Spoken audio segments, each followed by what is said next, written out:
Salutations, my cyber friends, and welcome to Riptovia. Riptovia, the wave of the future, today. I'm your host, Dave Makes Noises. We have an RPG horror stories double feature for you today, and the first story is called Never Roll on the Party and was posted by u/Madman Robbie.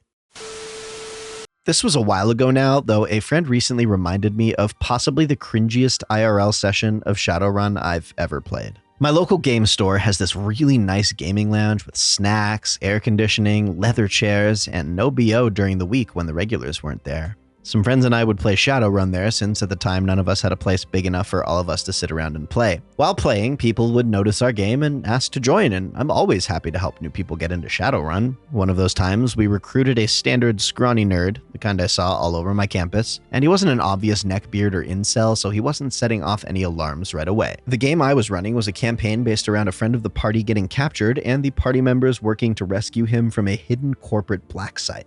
He was a Fomorian, and MCT was looking into the Fomorians' natural resistance to magic. Now, for a while, we had been recruiting new people, and my reputation as a fairly lethal black trenchcoat style GM was pretty well cemented even back then, so this game had something of a body count by now. Now, I should mention Ipin, a Japanese dwarf who had defected from MCT years ago, and due to her lingering brainwashing, she feels guilty and sick at times over Fomorian getting grabbed by MCT, even though she left the Corp years ago and had nothing to do with it. On top of that, Fomorian was Ipin's best friend, and she even had an in-character crush on him since he was so nice to her when she came into the shadows. Think Isabel befriending a gentle giant troll, and you have a good idea of how this played out. Ipin was the leader on the session I ran with New Nerd, as the rest of her friends were either dead or in hiding. Now on to New Nerd. He made a human street samurai with a Neo Bushido code of honor and street kid background. Fairly normal for Shadowrun, and I'm not going to throw stones at someone sounding weeby in a cyberpunk game. However, as the session began,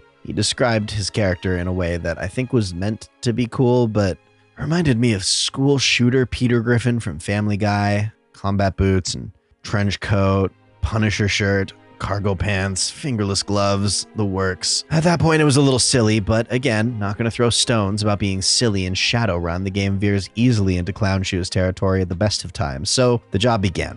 Ipin was taking New Nerd, and another guy who didn't even show up to the session, to a corporate bank. They didn't hold anything as worthless as money, but info banks. Companies keep hardwired servers of sensitive information in these vaults, so they can't be hacked and are very unlikely to be stolen.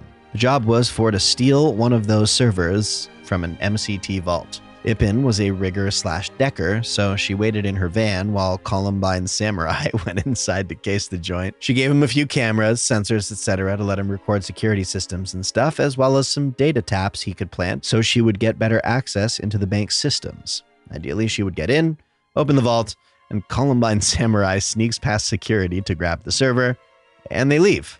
That didn't happen. Columbine Samurai goes room to room in this bank map I set up, a printout of First World Bank from Payday 2, LOL, and is rolling to perceive and scan all the cameras, sensors, guards, etc. It's risky since he's in there longer, looking like a not normal person, but he's trying to be smart, so I wasn't going to throw the book at him over it. At one point, though, he went up the stairs to a lounge area meant for employees. Up there, a guard noticed him and told him to freeze.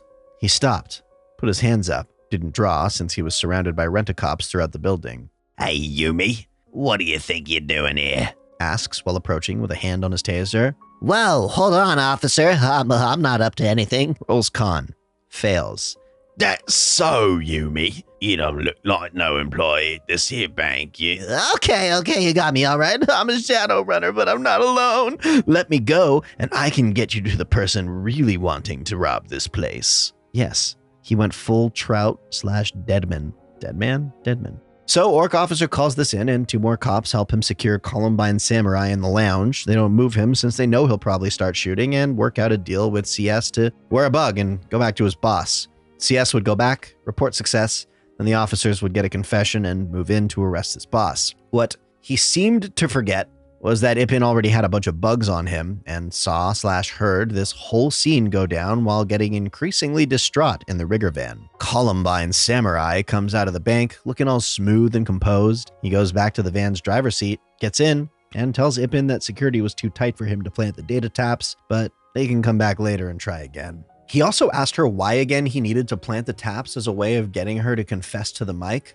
Ipin, from the back of the van, reaches over the driver's seat with a monofilament garrote and begins murdering Columbine Samurai.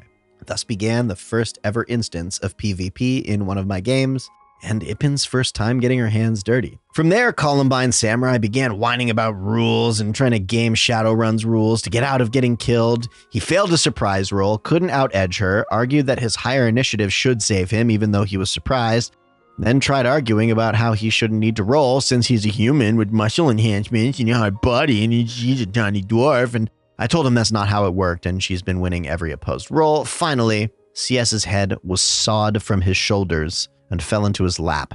Ipin tossed his body and head out into the street and kept speeding away from the bank. Immediately, New Nerd gets angry, accuses her of metagaming since she couldn't have known what he was saying to the cops, and I had to remind him about all the cameras and sensors Ipin put on him while casing the bank. He then tried saying he would have turned those off when he got held up by the cops, and I told him he should have said so if that's what he was doing. Finally, he accused her of cheating with the dice rolls since she wouldn't let anyone else touch her dice, my dice actually, which are the cool Shadowrun dice, which I don't want stolen. At that point, I just told him to go if he was going to be so argumentative over it. He splashed Ipin and I with his soda and stormed out of the store with his things.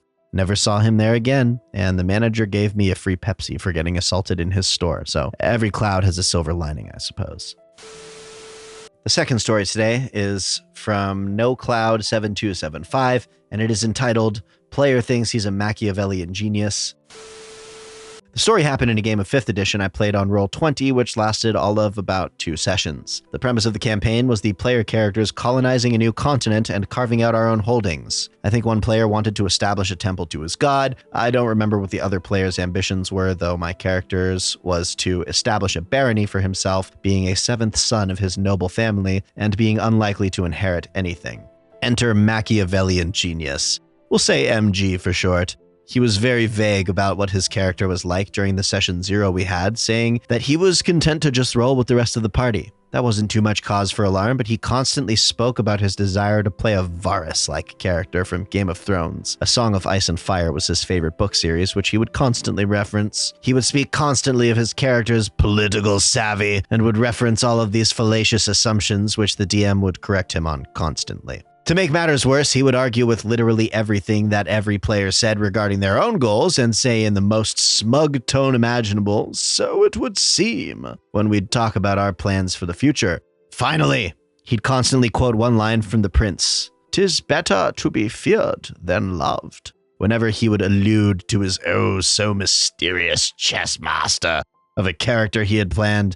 I ended up calling him out on this during the end of the session 0, saying that while Machiavelli had said that it was better to be feared than loved, he made it clear that that was only in a situation where a ruler was forced to choose between the two, and that he makes it clear in his work that the ideal ruler is one who is both. Well, this set MG off. He began stammering and speaking very quickly, saying that he knew that, and then started quoting Varys from A Song of Ice and Fire wildly before admitting that while he hadn't actually read The Prince, that he knew what he was talking about, and continued his smug tirades. Finally, session 1 came, and we began playing with one another properly as the DM put forward various different starts to our adventure pertaining to how we would reach this new continent, whether we had any patrons to provide wealth, how big our fleet and group of colonizers were. The group was debating this, and MG went on radio silence, messaging the DM while the other players and I weighed up our options. Finally, he comes back on and starts talking to the DM about all this stuff that no one else has any idea about, and of his plans to be the true power behind the powers. See, his plan for the campaign, from what I could piece together from everything he was saying and from my recollections, was to essentially use the other player characters as patsies to rule behind as sort of a shadow ruler. Now, if he'd actually said that this was what he was wanting to do prior to the game, I may have been amenable to it, but the assumption that every other player would just be fine with it and his numerous private conversations with the DM made me feel that this guy essentially had the DM, and by extension the campaign, wrapped around his little finger. So I end up messaging the DM and telling him my problems with the dude, his smug know-it-all attitude, and my suspicions that his character's ambition of ruling behind the players pretty much undermined our own character goals, as it meant we'd have to play dumb lemmings who took everything he said at face value, and that I did consider this to be a form of PvP, as it pitted our ambitions against his, which was ironic as the DM made it very, very clear that no form of PvP was to be permitted in the game. The DM said it was okay and that he understood, but that he thought he could make it work. And with that, I left. From what I heard from another player, the group fell apart 2 sessions after I left, after Machiavellian genius tried to convince the guy who wanted to build a temple to his god to allow him to help manage it in his stead while he was out adventuring. Cleric Bro refused, saying that this was a sacred duty of his and that he would manage, but that in future, when it became larger, he was sure he'd need the help. This made MG freak out and then try to do the same with the other players, who also refused, citing the same reasons. Finally, when he then tried to claim some position of authority in the shared council we'd set up between players to ensure rulership of our shared town to help bind us together, the only position left available for him was in managing the maintenance and construction of the town's roads, which we'd all agreed upon and had okayed by the DM and which he was present for, but was constantly messaging the DM as we discussed the matter. MG leaves the chat immediately, dropping a message calling the position beneath him and saying that the other players couldn't appreciate his character and starting bombarding the DM. The DM blocks him and then shuts down the game a week later, saying that his enthusiasm for it was gone. Thank you for sticking it out to the very end. This has been Riptovia. I've been Dave Makes Noises, and you have been a peach. If you're a DM or a player looking for a group, you may have some luck on Mr. Ripper's Group Finder Discord server. If you're looking to submit your story for our mighty consideration, you may do so on our official subreddit, r/Mr. Ripper. Thank you again for tuning in. Please sub for Nat 20s, and we'll see you soon.